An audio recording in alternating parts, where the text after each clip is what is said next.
Welcome in, everyone, to another episode of What's Bruin here on 6342 Productions. I am your host, Chris Nozick, and I'm joined as I am every episode by the Dom. Dom, how are you this week? You excited to talk some bees? I'm doing great, Chris. Not really excited. How are you doing? I'm doing all right. Getting through life here and there. It's feeling like a trudge through sometimes. The Bruins hmm don't help with that. So, you know, it uh, it it's been a long week. We'll summarize it that way. But hey, we're here every week to talk some bees. We got Matrix in the chat. We got Big Bad Bruin Joe in the chat. Kevin's in the chat. Hope everyone is doing well. Thanks for joining in. Looking forward to the questions. Um, yeah. Last week was an interesting week for our Boston Bruins, Dom. A lot to go over. Where do you want to start? There's a lot of places that we could. Where to start? Um, I've been pushing the issue that I wasn't expecting a very good start for this team, and they would start to come out of it this month. Even I didn't expect it to be this bad. I mean, we're starting to see Brad Marchand come around or coming around. 2 weeks ago, people were saying he's no longer anything more than a third line winger. You got to understand, the guy's coming off of 3 surgeries and didn't have an entire training camp or train like he should have. It was going to take him some time. So the knock on him was premature. We're seeing Pavel Zacha start coming around. We're starting to see Hampus Lindholm starting to come around. But there's a lot There of is. passengers. And um, I will say this. I don't think it's an X's and O's thing that is wrong with this team. I think it's an execution and lack of work ethic for the Yeah. players to get to where they need to be. I don't think it's an X's and O's. No, and I'm glad you mentioned that because there's a lot of people who even now are still on they're trying to drive the train to fire Jim Montgomery. And I can't help but look at it and go, what's that going to accomplish for you? That's not going to make Brad Marchand play better. That's not going to make him, find his game after, like you said, 3 off-season surgeries. Even right here, we're already getting the first comment of it. Steve, sorry, I'm going to pick on you. He says, no identity, no system. Goodbye, Monty. This isn't a systems thing. It's an execution thing. You mentioned Pavel Zacha. I noticed the biggest change in his game when they moved him back to center next to Mm-hmm. Pastrnak. Yep. I know last year we liked him on the wing, but last year was a completely different situation. Yeah. And yeah, I mean, Marchand started to come around partially because he's more in shape than he was at the start of the season, but more so when he was paired with Elias Lindholm. Yeah, and you know what? It's okay if that's the pairing. If it's Yep. Lindholm and Marchand, Zacha and Pastrnak, they're clicking. Pastrnak starting to come around. He posted Well, earlier today that I disagree with you there. what about Pastrnak? Yeah, absolutely disagree. David Pastrnak is not David Pastrnak that we've No, known. no, I can he think of two seems opportunities in the. I can think of two opportunities just in the last game where the best option was to shoot, and he decided to dish off for a zero chance at a goal, and the best option was to yeah. shoot. I, I feel like he's mentally starting to come back to where he needs to be, but but we're not there yet. He's turning a corner. It came out today, at least he posted on social, that during the offseason he also had an injury that prevented him from training. So that might be something. As Bear Force mentioned, something that doesn't seem right with him. I Do you think there's an injury there? Is that like what you're seeing?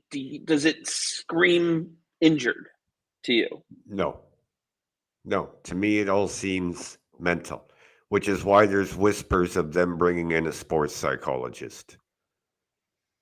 This Okay. this is this is in their heads. This is not an X's and O's situation. It's not a goaltending situation. Corpusalo has been good. Swayman is almost at his A game.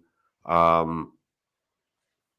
I mean the fact that he's giving up almost three, his goals against average is 3.13. That's not entirely on him. He's giving them every chance that he can. His numbers are not reflective of what he is doing for this team. No, it's a mental thing. It's on paper, this team should be a lot better than they were. Like I said, I knew it was going to take them some time to gel. I gave it the month of October, and now I'm. It's gone beyond that, and I don't like what I'm seeing. I don't like what I'm seeing either. I am trying to find the positives. One major positive is they're still in this playoff race. Mm-hmm. There's a 7-point swing from second place Toronto to seventh place Detroit, and they're right in the mix of that. They're on the higher end of it. This is going to be a close division. We knew Ottawa got better. We knew Buffalo got better. We knew Detroit got better. Montreal's tougher to play against. Are they a little bit better? Maybe, but they got tougher to play against. I don't see what changing the coach is going to do for this team. Blue Jays, Bills, Bruins, Boatman asks about Joel Quenneville. Would you be okay with this? Absolutely not. No, I wouldn't either. After the Mitchell Miller fiasco, you do not bring in Joel Quenneville. Absolutely not. I'll tell you, the only coach that I would be remotely happy about them bringing in right now to replace Jim Montgomery would be Dale Hunter. Would you go outside the organization if you fired him? Definitely. This is the exact type of team that Dale Hunter relishes to coach, and he gets the most out of his players. I don't care that we're talking junior level. Look what he did when he came up partway through the season to coach the Washington Capitals. It's just the difference we would see in this team would be night and day.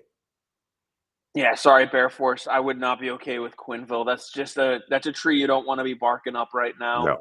No. And honestly, for this organization, you don't need to.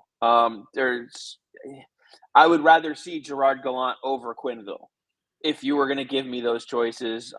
Dale Hunter, I don't disagree with the name. Even Bear Force agrees with that one. Matrix says I'm at a loss for words on how piss poor this team is playing. On paper, this team shouldn't be this bad.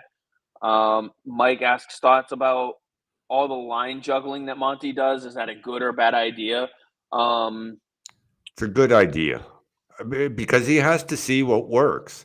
If he didn't juggle the lines, we wouldn't know Elias Lindholm and Brad Marchand work. If he didn't juggle the lines, we wouldn't know that Pavel Zacha back in the middle works better with David Pastrnak than opposed to opposite wings. Right, and I would also counter that a little because he kept Pastrnak, Zacha, and Lindholm together for a long time. He did not break that line up. He did not break up the fourth line for quite some time. The only two lines he was juggling were the middle six, and no one had their game in that middle six. And that includes the extra two forwards. 8 players in that group had nothing. So he was throwing them in a blender to try to figure out what the hell would work. And Nothing worked. I forgot to mention Charlie Coyle has really looked like he's finding his game as well. Absolutely. I don't know how we missed that mentioning him. It almost seems like this seems like the kind of odd year where it's like Zacha's going to work better in the middle, and for some reason Coyle's going to find his game on the right wing, and like it just seems like a cluster fuckery season where shit like that's just going to happen. But you don't find those little things without Monty juggling the lines around. Right. And he kept the top line and the fourth line together for literally as long as he could before he went, I need to move the guys who are playing with the ones who aren't playing to try to spark things because this isn't working. I'm a firm believer in pairs. Zacha, Pastrnak, Lindholm, Marchand, Coyle and Poitras, Kostelic and Beecher. Mix the third person on that lineup every night if you have to. Yep. But it looks like Monty is going to stick with the pairs. Absolutely. And if Trent Frederick can start to remotely find his game, I'd love to see him on the left wing next to Zacha and Pastrnak just to help that line on the left side a little bit. But he's got to do something first. I mean, he's playing as bad as Morgan Geekie, who keeps getting the ninth floor. So, do I think Dale Hunter would leave his gig in London for an NHL job? Yes, I do. He did it once before to help the Caps out. His son is there behind the bench with him. His brother is the GM who can move behind the bench. London is in no bad shape if Dale Hunter were to leave.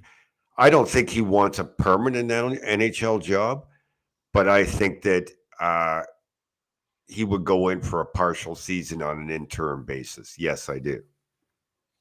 And that might be the right move for them.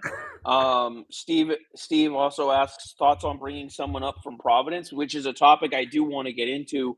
We'll talk a little bit about some of that more in depth tomorrow when we talk about the prospects. But realistically, right now, Providence is not performing. The guys down there aren't performing at a level that screams, I need to go see the NHL time. No.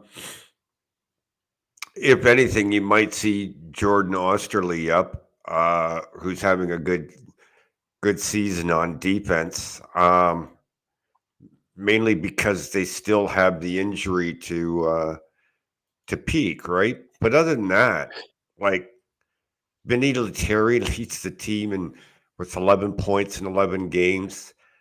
By the way, they won their third in a row today. Merkulov is just getting it together. Tyler Pitlick, since he signed his AHL deal and joined the team, has been surprisingly good.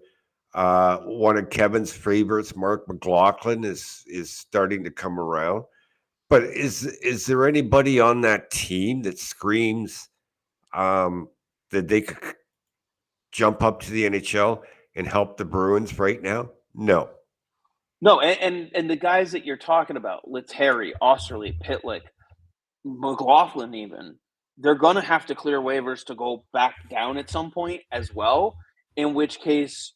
Well, no, there's ways to do it, Chris.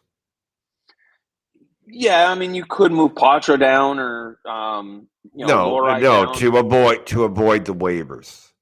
Oh, to avoid the waivers. I mean, yeah, but none of them really scream, I'm going to help this NHL team right now. Right. But waivers does not factor into the equation because you can avoid it. Fair. David mentions fix the power play, fix the short man. Bruins are fine, in my opinion. Here, I want to talk about the power play because Joe Sacco seems to be getting all the shit from fans on the power play, saying he's coach, been an assistant coach on the team for 15 years, and the power play has always sucked. Joe Sacco has never coached the power play in Boston. Never. The responsibility falls on Chris Kelly this year and last year. Before Kelly, Bruce Cassidy ran the power play uh, for the Bruins before him, and Claude Julien ran the power play. It's never been Joe Sacco's responsibility. Sacco's main responsibility right now, in terms of specialty coaching, is the defensive system, because Sacco's been around since the Julien days, and the system from Claude Julien to Jim Montgomery has barely changed. It's the exact same defensive system with some tweaks to it. But in terms of zone coverage and neutral zone coverage, it's the same as it's always been. And it's gotten this team a long way. So, Joe Sacco's getting a lot of crap for stuff that isn't even his responsibility.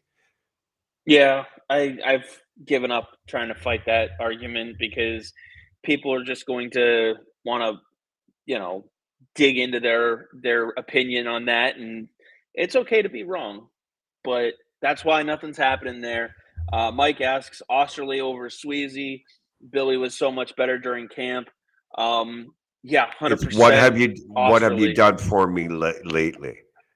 As I say, 100%. I mean, they both defensively have been fine, but Sweezy in 12 games has 1 point and 9 penalty minutes, whereas Osterley in 9 games has 8 points and no penalty minutes.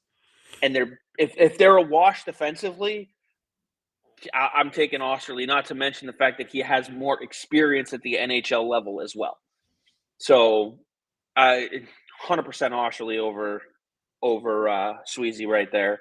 There was another one I think I missed back here, but let's see. Nope, I think actually we got all of them. But yeah, David, 100% correct. It's still early. At some point, the Bruins will probably go on a run. Again, they've got to get through whatever this hurdle is that's mental. As long as they can hang around in the playoff picture, I'm not crazy worried about it. That's the one I was looking at. Air Force. 2 of their next 15 games are against playoff teams. Something like that. Dallas and Vancouver. So yeah, that's the worry. This is the time to rake up some wins while continuing to improve your game. Oh, Kevin, you hit the nail on the head. Just trade for Connor McDavid and Cale Makar. Problem solved. I'm sure, Kevin, you and I can come up with a bag of pucks to trade for each one too, because you never have to give anything up in trades. You switched comments too fast because I was going to tell Bear Force we're gonna dive deep into this tomorrow night on the Prospect Show. I'm working on having Craig Eagles join us on the show. He's a big Bruins fan who also covers the Moncton Wildcats, and hopefully he's available to join us on the show. So, Bear Force, make sure you're here tomorrow night. Absolutely. But I congrats to Loke on the deal. We'll talk more about that tomorrow. Let's see. Matrix asks, does anyone think a roster shakeup would be good via a trade of some sort? Maybe send a message to get your heads out of your ass kind of thing. Problem is with who? Look, you can look to shake up your roster via trade all you want, but you need to find a trade partner who's willing to do the same. Look, my buddy Mick Colagio wrote an excellent piece today. This isn't the 1975 Harry Sinden Bruins where he trades Phil Esposito and Carol Vadnais for Jean Rattel and Brad Park type of shakeup that is needed. Like I said, I think it's in their heads. I really do. Let's see if they bring a sports psychologist in, works with these guys, and whether they get their act together and solve what I like to call a shit show. If not, then yeah, you need to do something major. Yeah, and I pulled up Mike's question here. Will the Bruins pull an Esposito type of trade with one of the core guys? Not until they have to. I don't think they will because this team is much better than what they're showing. 100%. And you know, I guess the bigger question too is let's go along with it for a second. Who are you going to trade away from this core and get something in return that's worthwhile for, especially right now?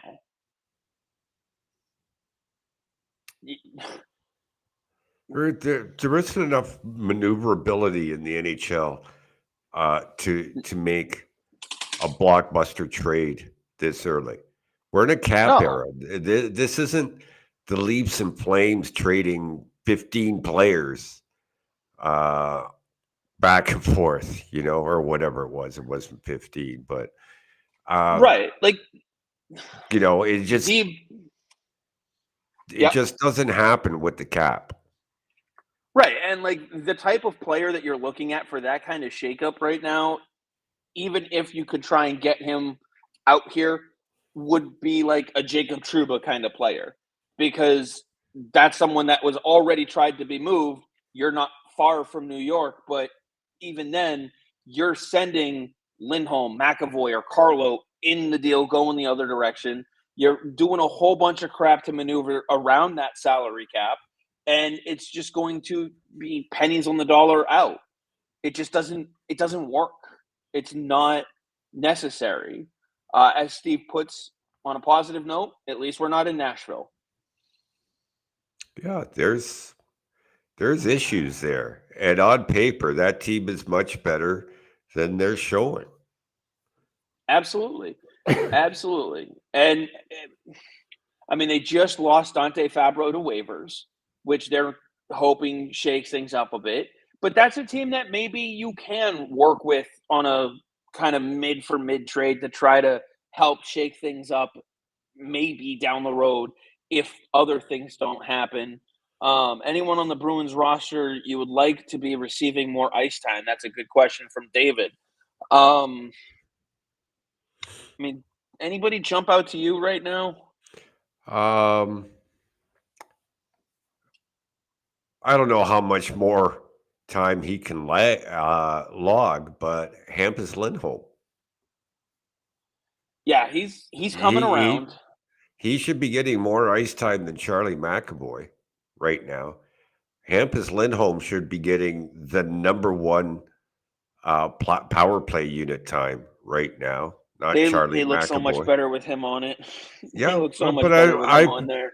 I've maintained ever since they lost Torrey Krug in that offseason that David Pastrnak is sorely going to miss Torrey Krug because Krug is a left-hand shot. I've been saying that since Krug left, and that's what they need. I know. Anybody else that should get more ice time? Parker Waterspoon, I would say, should be getting 2-3 minutes more per game and taking it away from Charlie McAvoy until McAvoy finds his game. What about Matthew Poitras? No, see him move to the wing now with Coyle. It's going to take him a couple of games to settle in. I'm not worried about Matthew Poitras, although I know there are a number of people that are. But No. I'm asking, do you think he's someone who could benefit from a few extra minutes No, now that he's not at a right different now. position? Not yet. No, Okay. he's adjusting. And that whole fourth line minus Trent Yeah. Frederick with Beecher and Costello. Yeah, Beecher, Kostelic. Justin Brazeau has earned himself a little bit more ice time. Not significant amount, but a little bit. He's playing quite well. He's another one.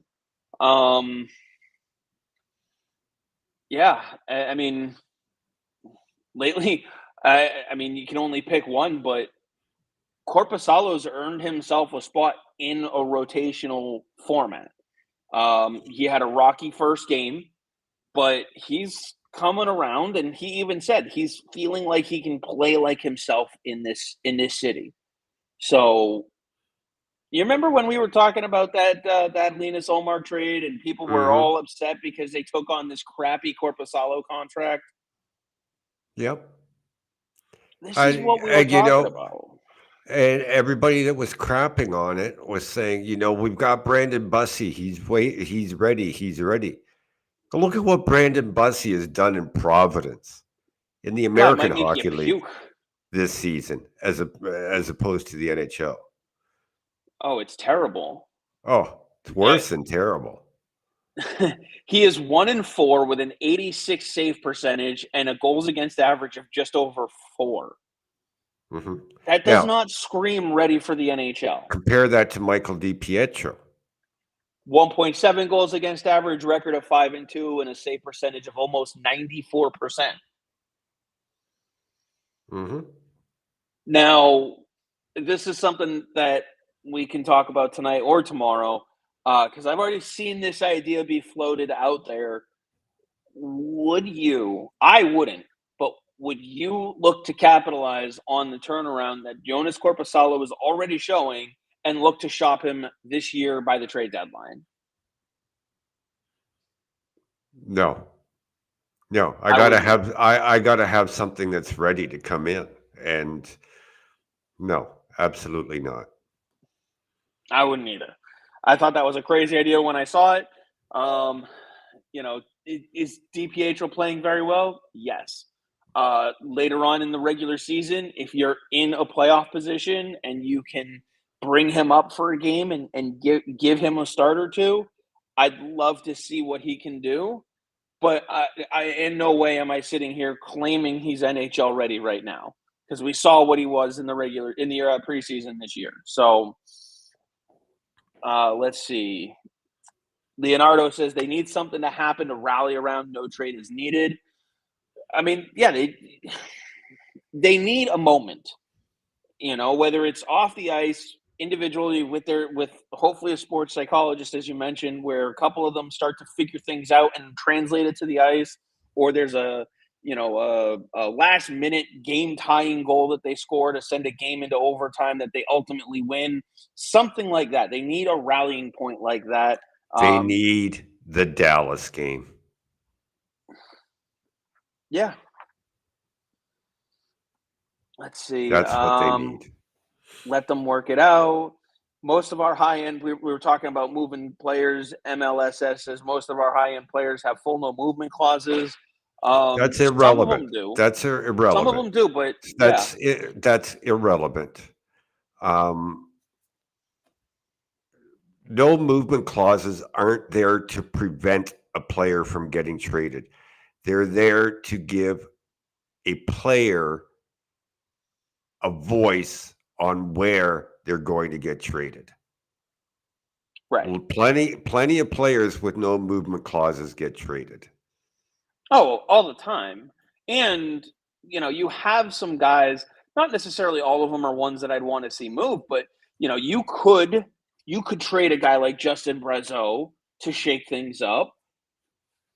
That's not going to shake things up, Chris. I didn't say it'd be a big shakeup. It wouldn't even be a minor shakeup. No, you don't think so? You want to shake the team. No, trading Brazeau is not going to shake the team up. You want to shake the team up. You're trading a Carlo. You're trading a Hampus Lindholm. You're trading a Charlie Coyle. That's before you even get to the stars of the team. that's a shakeup. Coyle is the one that I would look at first if I were to look at someone in that It class. doesn't matter. The Bruins aren't looking at it. No. Mike asks, how long should the front office wait for the team to come together and start changing the narrative of this year's team? Do you want my honest opinion? I do. I mean, no, I want you to lie to me, Dom. Well, if I lie to you, it would make everybody a lot happier. I know. Okay. The truth of the matter is that Don Sweeney has been so invested in so much of his time has gone into Team Canada for the Four Nations Cup that, like, there were times he's not even on the road trip with the team. Okay, so I don't want to say that he's not invested in the Bruins, but he's got other things on his plate, like trying to scout 31 other teams to make up a Team Canada, that he's not 100% invested. And I'm sorry, but that's the fact of the matter. Yeah, but I also sit here and say, as long as they're in the playoff picture, But I'm answering the question that Mike is asking. It's got nothing to do with playoff picture or anything. Well, his question of how long should the front office wait? Well, I'm telling you, it's after the Four Nations because Don Sweeney doesn't have time. After the Four Nations, or if they significantly drop out of the playoff race, that's where I would start to perk my ears up. And if I'm Don, I mean, because like you said, it's Don Sweeney who's got time taken away, but he has his team. He has guys like Evan Gold, and he has his scouts who can come to him with, options. Now, does that mean he has to heavily explore them all right away? No. But if they come to him, if his scouts come to him, if Montgomery comes to him, if someone comes to him and says, hey, this is not working with this player, and here's why. He is causing issues in the locker room. We are now this far out of the playoff race. We need to do something about this. Those alarm bells will make him act if they are there. But they're not there yet. They are still in the playoff picture. So he's not going to hit the panic button until, to your point, he has the time to really dissect it himself.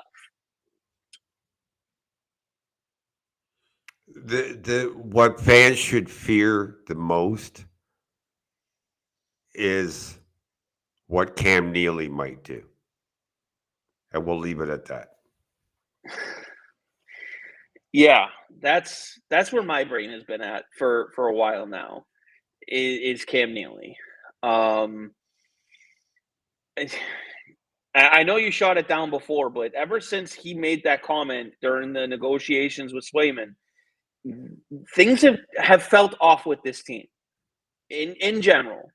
And Cam Neely is the one that acts emotionally. And Don Sweeney acts in a calculated manner. I've also gone back and I've been doing some looking into some of the moves and stuff like that. And a lot of the ones that haven't worked out for Sweeney, I have questions about how much Cam Neely had his foot on the gas pedal a little bit in some of the moves. We know Don Sweeney did not want to fire Bruce Cassidy.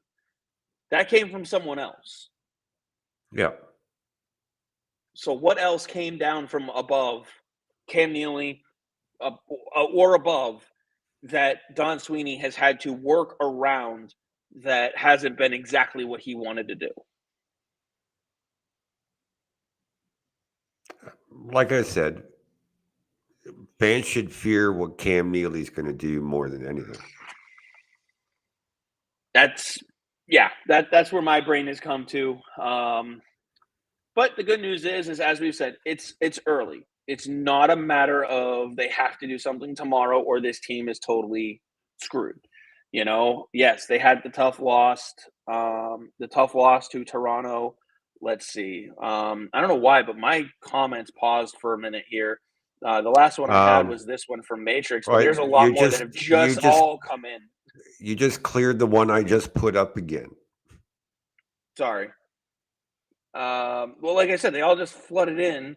You had this one here from David. Sweeney has assistants. Yeah, I'm not sure if he's being sarcastic there or not, but yeah, Evan Gold is the assistant general manager in charge of the legal department and GM of the Providence Bruins. Jamie Langenbrunner is assistant general manager and in charge of player personnel. And what's his name? Was a scout for a long time, and then assistant GM is now senior advisor to the general manager out in Vancouver. Lives in Vancouver. I forget his name. Oh well, but yeah, he has assistants. Let's see. Well, that's easy. You talking about Harry Sinden? No, he's a senior advisor to ownership.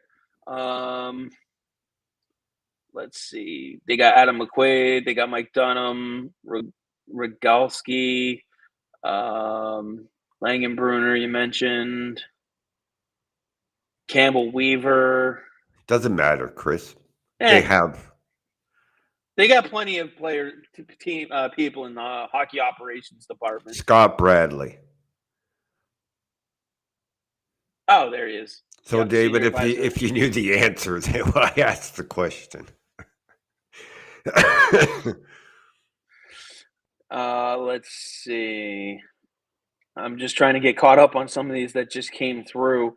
Do you try Lysell? Question from Rob. Nope. Yeah, no. Lysell, isn't he still injured right now, too? No, he played today, or played yesterday and today. Okay. But, I mean, he's another one that is underperforming and underwhelming right now in Providence. 2 weeks ago, if you had asked me, I was saying yes. Yeah, I know. I remember. I was shocked because you went against everything you normally preach. Yep. Thoughts on Tyler Johnson's first couple of games? I didn't think he looked bad. Didn't look great, but it's going to take him a handful of games, you know. When was the last time he played a meaningful game? Right? 8 months ago? Yeah. So, I mean, it'll take would him you even time. consider some of those games for Chicago as meaningful? Well, good point, but you certainly can't argue that Pavel Zacha has looked good since he's gone to the middle. And who are his two wingers? David Pastrnak and Tyler Johnson. Yeah. So I would give Johnson a couple of games, couple more games. And that was the spot that that Dan Heinen filled last year. Mm-hmm. And you know what? At times. At times, yeah. Would you rather have Tyler Johnson on that wing or Dan Heinen on that wing? Well, I don't know. I haven't seen enough of Tyler Johnson to Fair. say. But fair. I think Johnson has the opportunity for a slightly higher offensive upside, but again, we need to see a little bit more. He's got to get a little bit more time in there. Let's see. MLSS, wasn't it Cam, not Dom, that first said that we need to get bigger and faster? Yes. Yes, but if you also look, I think that was to my comment before. If you look at some of the guys that clearly were all Sweeney moves, because Sweeney's the one who does the trades. Like he works with Evan Gold, and he's the one who pulls the triggers on the trades. Kostelic has worked. Korpisalo has worked. Just to name a recent trade. Who do you think Cam Neely is more likely to step in and make Don Sweeney go after? Koepke or Max Jones?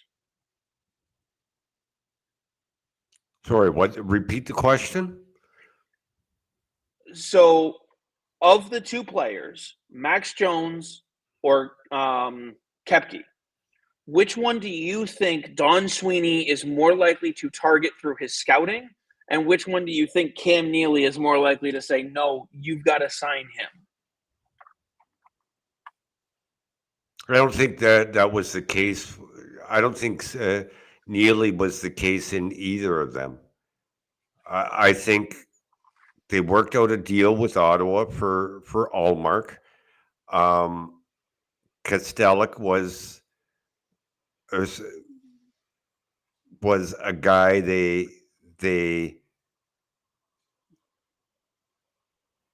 the scouting department thought, and the analytics department. Let's not forget Jeremy Rogolowski there. Thought was a workable asset. I think it's the same thing with Koepke, and I think it's the same thing with Jones. You got to remember, again, we go back to not having a full camp. That hurt Max Jones. But the goal he scored today in Providence was typical Max Jones. You haven't seen the highlight, go look. But he has to work his way back. And I disagree with Joe that Jones This one here? is not an NHL player. He's played in the NHL for 6 years. Yeah. So obviously he is. Koepke has 42 games played to Jones's 262. The data doesn't back up that statistic there, or that comment. But I don't know. The type of players that Sweeney has missed on, and when I say missed, some of them were more necessary than others. The deals in a vacuum are different, but Backes, Bolesky, Jones, a couple other ones, Kasha, like the left wing, physical, big left wing type guy. Now, can Max Jones still work out? Absolutely. He's got to work his way back up. But those are just the ones that he hasn't been able to get. He's nailed so many other moves. Shout out to Court, who just joined, suffering from COVID. Oh boy! Please don't breathe into your microphone. Hope you're doing better, Court. He missed his daughter's first hockey game yesterday, I believe it was. Oh man! So that's tough. I understand what you're feeling, Court. Good luck recovering. Best wishes, Court, and you'll get to the next ones.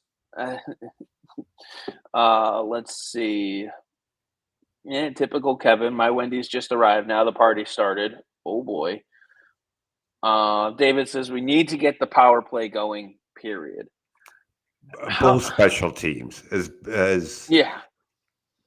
Bear Force stated. Like, you look at the points left on the table because their PK is 15% worse than it has been over the last few years, and how many points they left on the table because their power play is just unable to score. Yeah. Court says that she got 4 goals and 3 assists. Wow. For her. She got 13 goals last week. Let's see. David adds in, once we get on a roll, this roster will be dangerous. I agree, but they got to get there. Yeah, they that's the frustrating part, is they've got to get there. Right now they're improved a little bit from the face-off dot from last year. There's positives to what we're seeing. It's just not easy to find. You know what they've got to do is the next full practice that they have. Here's who I'm putting out there when it's time to practice the power play. Cole Koepke, Mark Kostelic, Matthew Poitras, John Beecher, and Parker Wotherspoon. On the defensive side? No. That's who I'm putting on the out power play to practice my power play at practice. Ooh. You want to talk about sending a message? You're sending a message. Not a bad idea. Kevin says there isn't really many redeeming qualities of this team and not much to root for. I mean, really the biggest thing you're rooting for is to watch them get through this hurdle. Because if they can get through this hurdle, when they finally do, they are going to be a massive wagon. They've got the roster for it. We've seen the hard part about it is we've seen glimpses of it.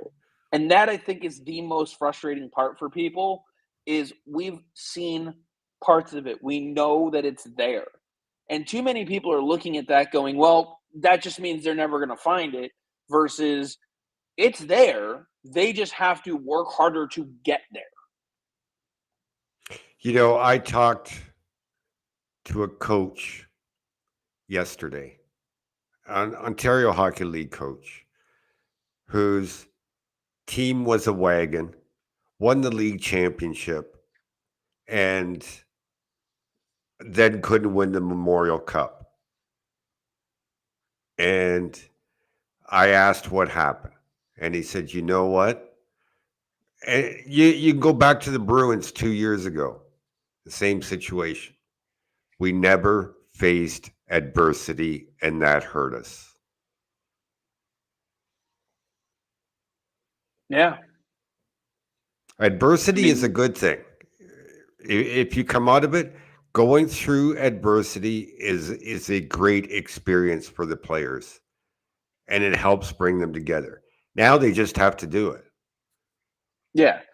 And Kevin mentions that he likes that idea that you were talking about. And he says, I put Hampus out there with him too. I mean, this team's power play is clicking at 12.5%.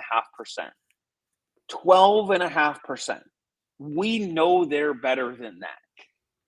It's mental. You don't go 12.5% on the power play with this roster because they suck. It's mental. They're in their own heads.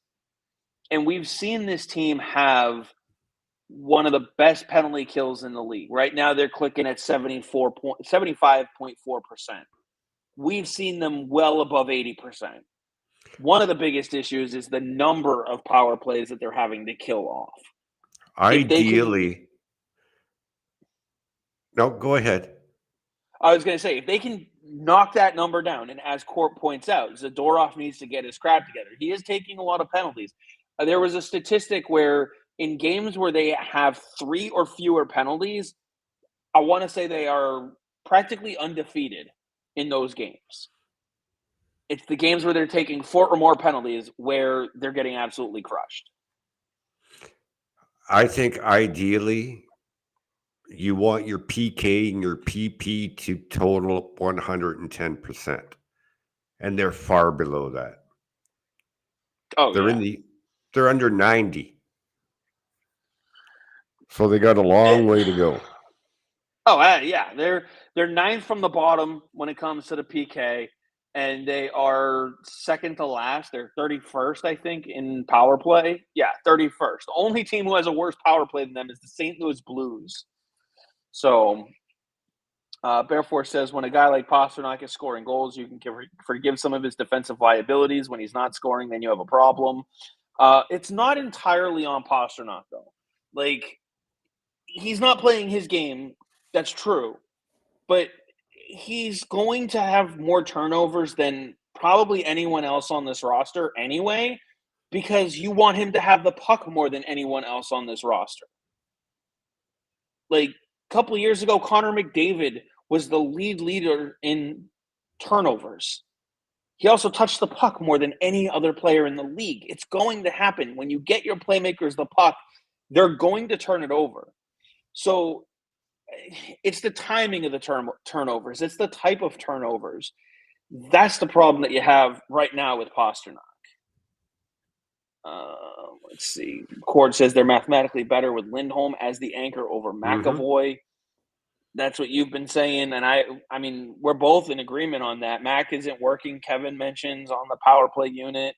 Court points out Zadorov has 13 penalties, and they have been scored on against 4 of those,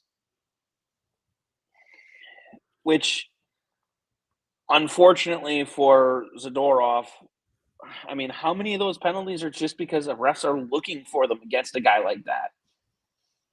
Well, and sometimes just being bigger. But, Yeah.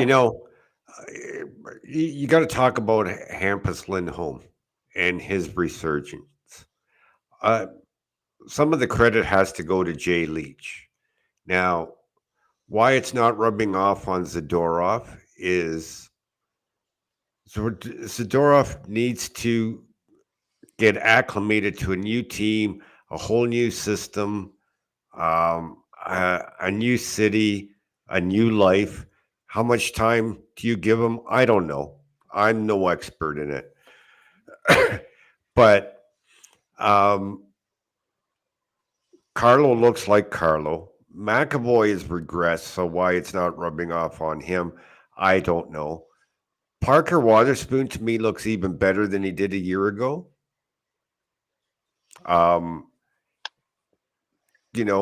Peeke until his injury was starting to get better.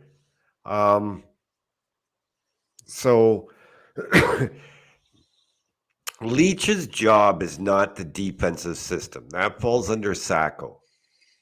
And like I said, it's the same system they've been using with ever since Claude Julien's been there, with some tweaks.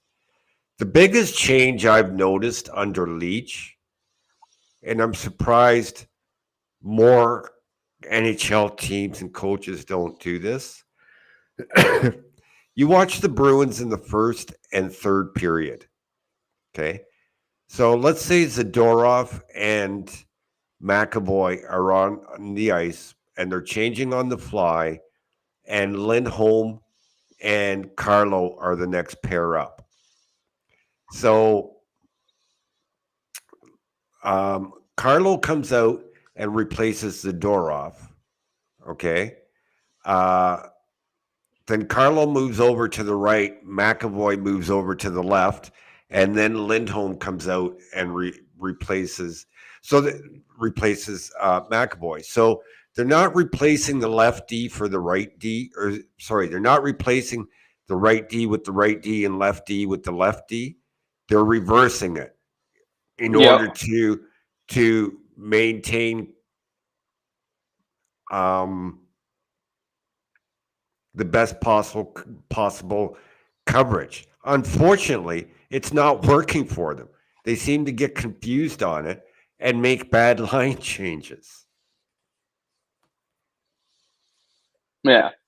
I mean, at least they're not taking too many men penalties like they were last year. But my question for you is, because Zadorov came over from Vancouver, Calgary, and some of these other teams, how different are those systems from what the Bruins play that he has to adapt his game to the Bruins system?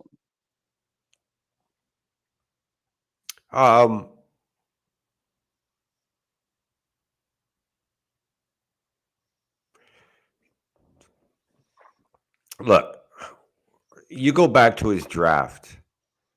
I had a lot of things I didn't like about Nikita Zadorov.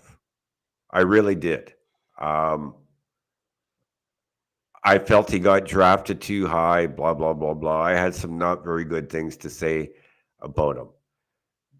That said, I know what he could bring, what he was capable of bringing to the table. I just hadn't seen it. At this point, with Zadorov, I have the same question now as I did then.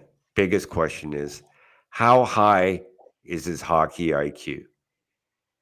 And I think it's just average.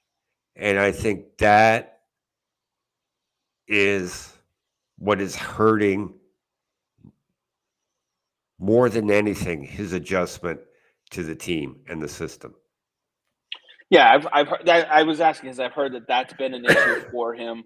Real quick to get caught up on some of these comments. Bear Force asks, "What about a traditional power play with 2D on the point, then Pasta plays top of the circle instead of the point, where he tends to turn it over?"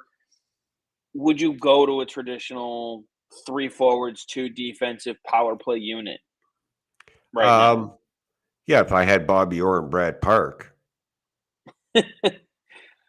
Um, Fair. okay, first of all, Pastrnak is not on the point. He is in the left face-off circle unless McAvoy has the opportunity to go down. Then um, Pastrnak swings back and covers. What really should happen is Lindholm comes back and covers for McAvoy when that happens. Um, the problem is when you have McAvoy trying to feed Pastrnak for one timers, to get it in his wheelhouse, he's telegraphing the pass. It's giving defensemen know that that's where he's going, and they get over there to either block the shot or B, the goaltender is getting over there on time. And I think Pastrnak is reading that and is now deciding to dish off more than taking the shot. If you have the left shot there, he's not telegraphing the pass to get it into his wheelhouse. It's a straight line, left shot to right shot in the wheelhouse, one timer. Nobody's reading that pass because it's not being telegraphed. Torrey Krug was a master at doing that for Pastrnak, and I think that's Oh what they yeah. need. Yeah, and Lindholm's closer to that because he has an offensive acumen Mm-hmm. and he's a left shot. Real quick, Matrix also adds in another issue with the Bruins is that when they get the lead, they stop playing and take their foot off the gas and stop pushing. Yeah, That's an issue. but Certainly has been. it's a mental issue. It's what it all boils down to. These are all mental mistakes. The Absolutely. lazy, the lazy stick penalties in the offensive zone, mental mistakes. Taking your foot off the gas when you've got the lead, mental mistake. Um, Turning the puck over, mental mistake. Missing on passes, mental mistake. MLSS comment Lindholm was great at the beginning of the season a couple years ago when McAvoy was injured to start the year. I think we're starting to see a little bit more of that this year than we did last year. Last year, Lindholm was clearly in a shutdown role. And he's asked and he's getting a little bit more time in the ozone. And we're starting to see that come to fruition. I think he's finding that part of his game again. Jesse, Here's the aka difference between McAvoy and Lindholm. When McAvoy skates down the boards in the offensive zone, you know exactly what his move is going to be. Skate around the back of the net, come out in front, try and find a pass, and it's usually turned over. Lindholm, on the other hand, comes down the boards, cuts to the front of the net, gets a backhander on net, and tries to create a rebound, a la last night, Brazo to Marchand for the goal. So they're both, you know exactly what each one is going to do. The difference is McAvoy tries to, I don't know, look fancy and take it for a skate, whereas Lindholm goes right to the net. Yeah, I mean that's definitely something to keep an eye on. I mean, if at least with the rebound, there's more unknown to it after. Jesse, aka Dominican Puckhead, asks, "What do you think is the hesitation of putting your most offensively gifted center, Matthew Poitras, with your most talented goal scorer, David Pastrnak? I think people underestimate Poitra's ability to win puck battles and play solid defense. He has a good stick. He's young and will make mistakes, but at that point, I'd take the risk with the reward.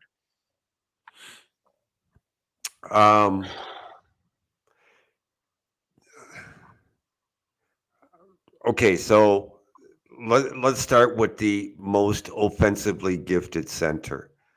In terms of analytics, yeah, there's a better chance that they're going to score with Matthew Poitras on the ice than with somebody else, just because of the chances and the offensive zone time and the high danger chances and all that greatly exceeds what any other center is bringing to this team.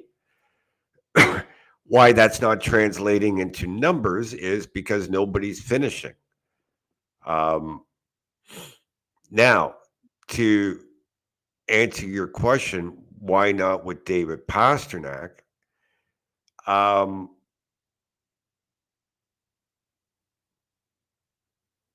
Good question, Jesse. I don't know the answer. I would think that my fear is defensively that you're taking great risks with the two of them out there together. Because let's face it, Poitras at this point has not reached NHL caliber player defensively yet. I know he'll get there, but he's not at that point yet. And we know that Pastrnak is good for a turnover or two at different times during the game. And you need a Zacha or you need a Lindholm that can help cover for that up. Yeah. And you can't rely on David Pastrnak to get everybody on this roster going. At some point, you have to hope that Charlie Coyle and Matthew Poitras get each other going, or that Koepke rubs off on him, or maybe if you try him with Lindholm and Marchand, that they can get him going. But you can't rely on David Pastrnak to get everybody going. Right. And there's also clearly a level of comfort that Pastrnak has with Zacha and Zacha has with Pastrnak. The two of them together, you mentioned it earlier, the pairs. The two of them together. There's a reason why Zacha got moved to the left side when they brought in Lindholm, because they wanted the higher end ability of Lindholm down the middle to go with the chemistry that those two had already established. Now, it wasn't working after quite some time of trying. So they shook up the lineup a little bit. They moved Zacha back over to a position that, if I'm not mistaken, Zacha was a natural center and then moved to wing, correct? It wasn't the other way around? Correct. Although, I mean, if I go back to his junior days with the Sarnia Sting, he played both positions. So, I know he's I played both. think when he was in Europe, he was a natural center. And when he was in New Jersey and got traded to Boston, I think one of the first things that he commented on was the fact that he felt more comfortable playing at the center position, which is what he was going to be able to do in Boston that he wasn't able to do in New Jersey. He was willing to move over to the wing because he was still playing with Pastrnak and still had a chance to be a top six forward, unlike in New Jersey. But I think he's just more comfortable down the middle. And when you have someone like Pastrnak on the wing that they both are comfortable with, you don't need to break that up. Kevin adds in, go ahead. Yeah, I just, like right now I'm not breaking that unit up. Or that pair up. It's just, let's see if they can find the third body to go with them, and see if maybe they can find something there. But I'm not breaking up. Pastrnak and Zacha now. Right, and for right now, Tyler Johnson on the wing isn't perfect, but it's working well enough. Um, Again, I'd like to see a guy like Trent Frederick push his way into that spot, but his game just isn't there right now. So he hasn't earned it. He's got to earn it, and that comes around to a comment that Kevin has here, where he says you can tell what Wotherspoon knows there's a job for the taking, and he's doing everything he needs to force the Bruins' hand. There's a reason why they were comfortable with him being their seventh defenseman coming into the season, because that's the mentality that he has, and he's done everything Mm-hmm. already to force their hand to keep him here. So I wouldn't be surprised if he earns himself another contract extension with this team. Yeah, but at this point in his career, he wants to be an everyday defenseman in the NHL, and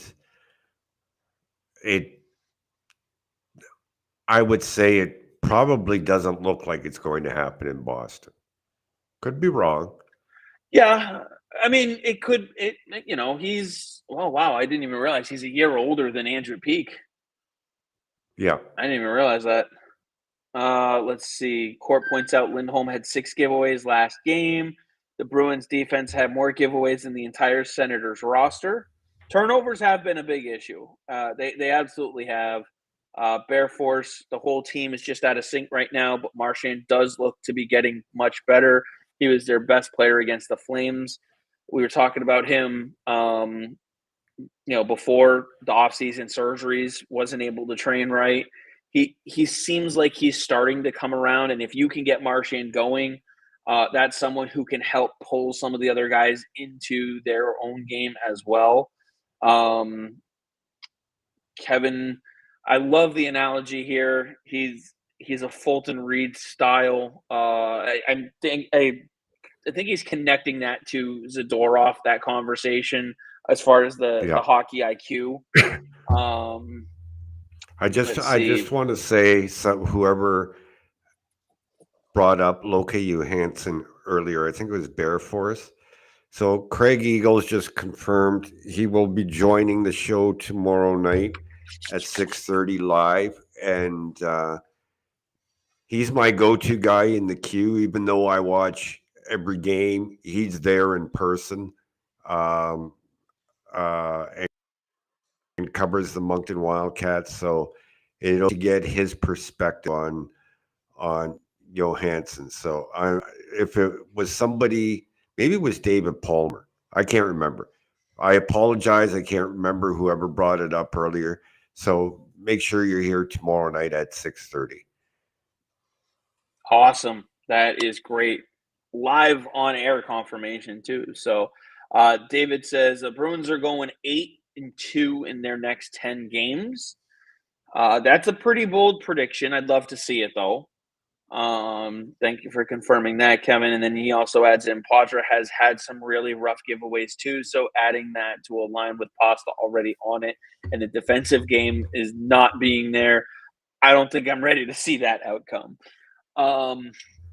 Yeah, I I get the mindset behind it of the offensive upside, but I just don't think they're ready for that defensive liability just yet.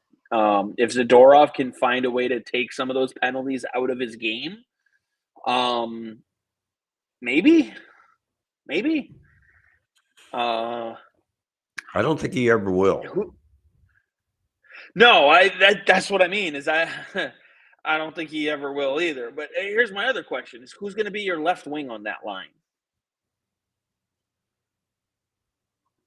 With Pastrnak and Patra. Who'd be your left wing on that line? It would have to be somebody like Cole Koepke, Trent Frederick,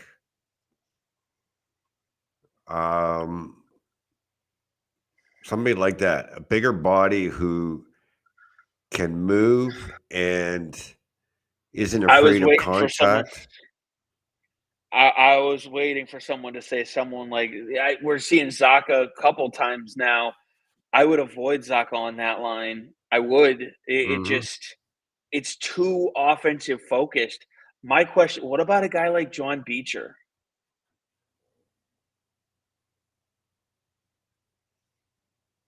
I'd rather see Kepke or Kosteluk or Frederick up there. See, Frederick was the first guy I thought of, but just again, there's so much more that you could do with this line. Like, you think Monty's juggling the lineup now, people. Imagine if Trent Frederick was playing. We would see him in top six roles if he had his game right now. God, I wish we could see him next to Zacha and Pastrnak. He's just not playing well enough for it.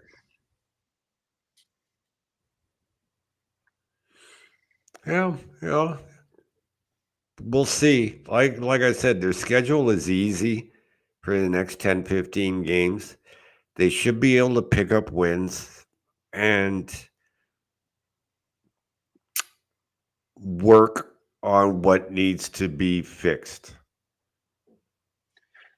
Yeah, this week they've got St. Louis twice, Dallas in the middle. They really should take both of those games from St. Louis. They really should. And then you've got Columbus and Utah, Detroit next week. I mean, in those 6 games, you should be able to come out with 8 points reasonably. Yeah, reasonably, yes. But with this team, you just don't know. Let's see. Kevin says, I don't want to do that line until Poitras has reached his true two-way potential. And at that point, I put Zacha there.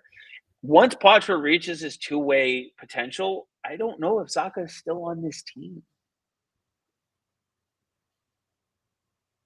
Is that too much to say? Like, do you think how much further away from his true full two-way game do you think Matthew Poitras realistically is?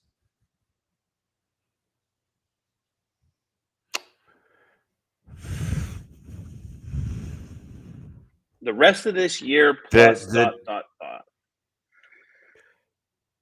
the two-way game that I think he's capable of playing, or the two-way game I know he can play.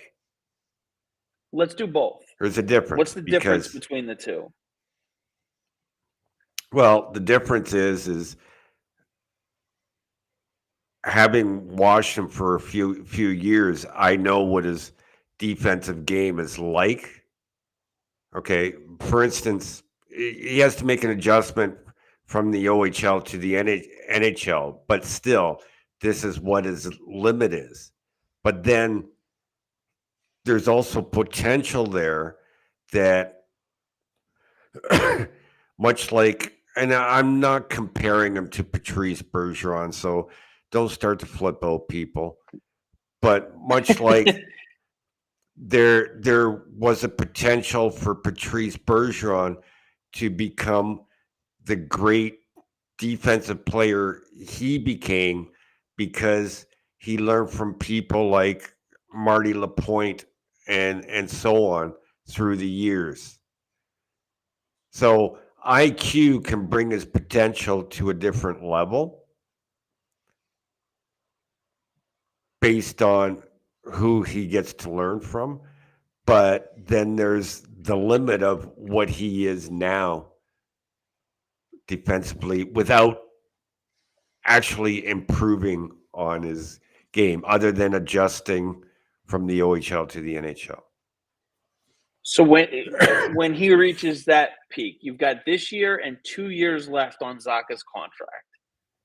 Do you think Poitras peaks during that time?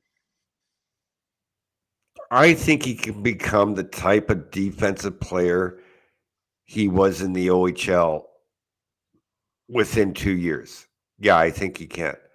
He used to get a knock for not being a very good defensive player in the Ontario Hockey League. And then I used to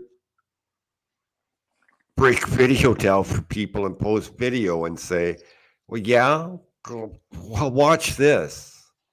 And, you know, I got a few people that change their opinion, but I think Poitras is such a smart player that he can learn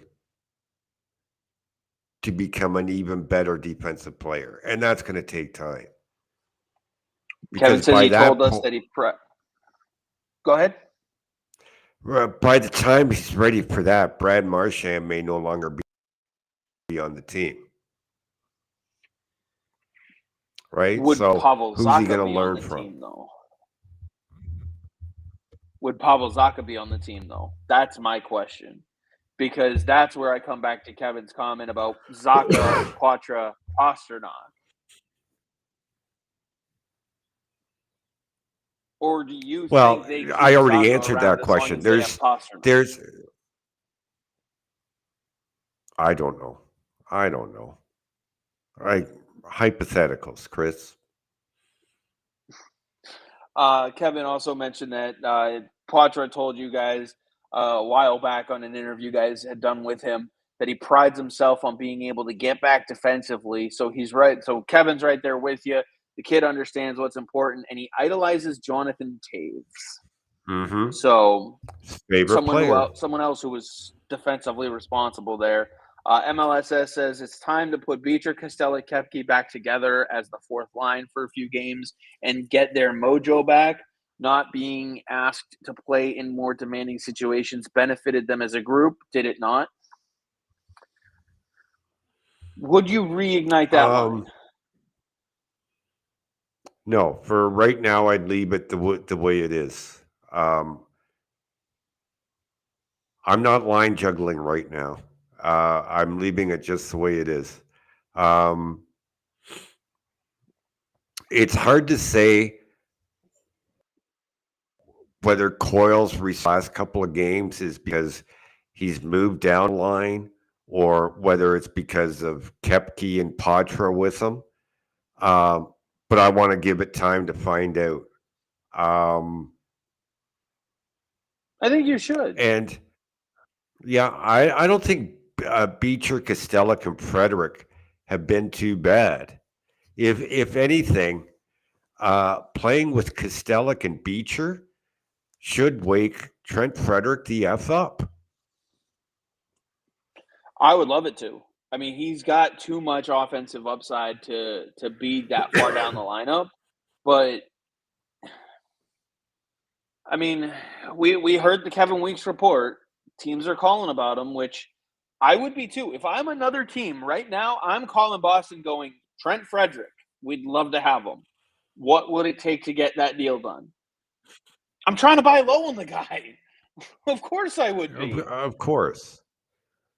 You know, and yeah, they gave up the lead that they had late in Saturday's game against Ottawa, but overall, as a whole,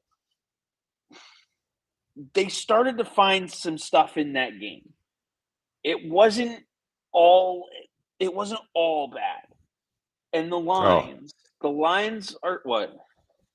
When they went up 2-1 in 15 seconds, they fell asleep.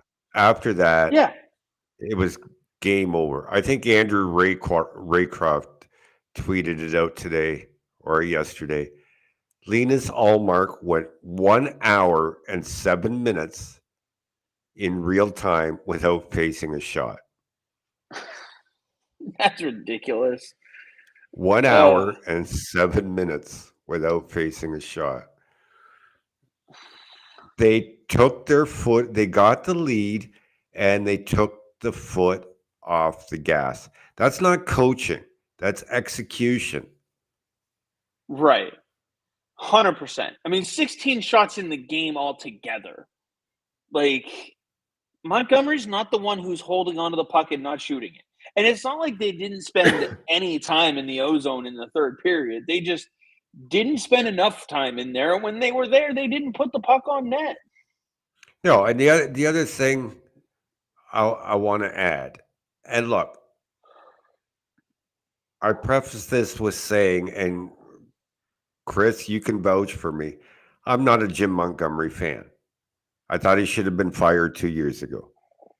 I've been very clear about that.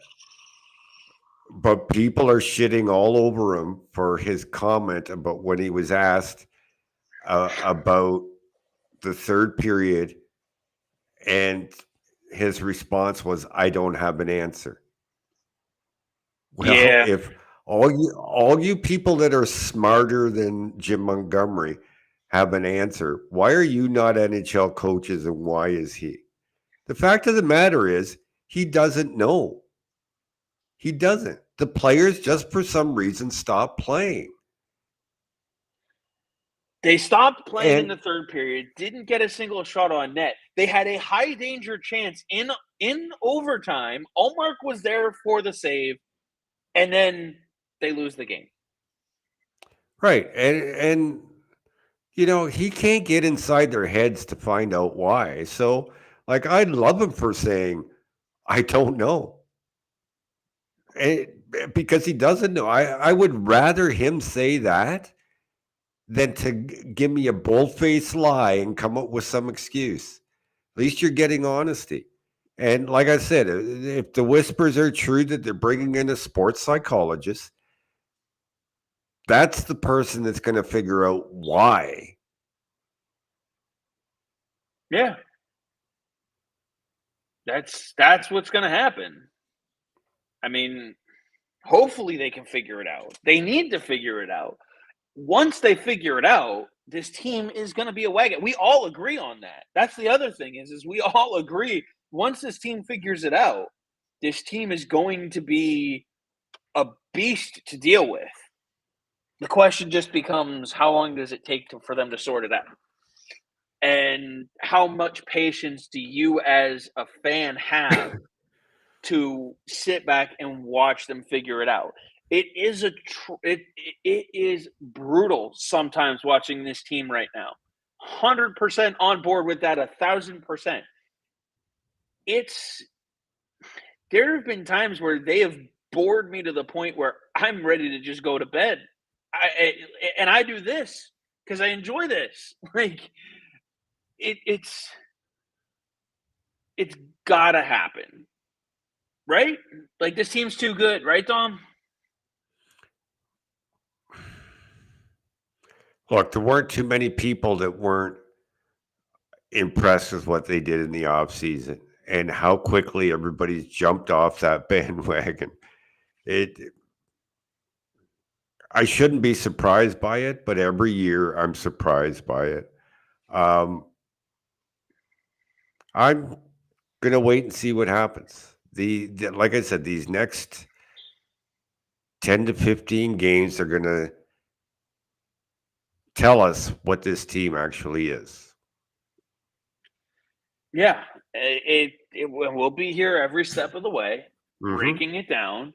I'm not, as long as they're close to the playoff picture, I'm not going to hit the panic button because right now they are 16 games into an 82 game season.